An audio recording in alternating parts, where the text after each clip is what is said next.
சின்ன வயசுலேருந்தே அது ஒரு கனவு. ஏன்னா வீடே இல்லாமலாமும் சில மாதங்கள் இருந்திருக்கோம் நாங்கள்.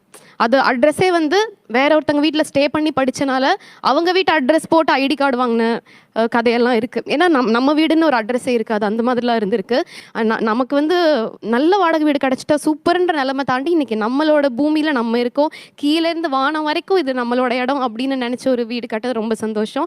அதுவுமே பிரபாவுமே அப்படி தான். அவங்களுமே சின்ன வயசு நிறைய கனவுகளோடு இருந்து அவங்க வீட்டில் வந்து ஏதோ ஒன்று வரைஞ்சி வச்சுருந்தாங்க, இது நம்ம லேண்ட் அப்படின்னு அந்த வரைஞ்சி வச்ச பேப்பர் அடிக்கடி பார்த்து நம்ம இங்கே போயிடுவோம்ல நினச்சி அது கைவிட்டு போயிடுச்சு அவங்களுக்கும் அது ட்ரீமு. ஸோ 2 பேருமே சேர்ந்து சிறுக சிறுக சேர்த்து அதுக்காக நிறைய கஷ்டங்கள் பட்டு அதுக்காக நிறைய விமர்சனங்களையும் தாண்டி பரவாயில்ல நம்ம ஜெயிக்கிறோன்னு ஃபேஸ் பண்ணி கடைசியாக ஜெயிச்சு இன்னைக்கு நின்று இருக்கோம். நேற்று தான் கிரகப்பிரவேசம் முடித்தோம். நேற்று நைட் அந்த வீட்டில் தூங்கியே ஆகணும்னு சொன்னாங்க. தூங்கிட்டு இன்னைக்கு காலையில் அப்படியே இந்த ஷோக்கு நாங்கள் காலையில் கிரகப்பிரவேசம் அன்னைக்கு இந்த வீட்டில் தூங்கணுமாங்க.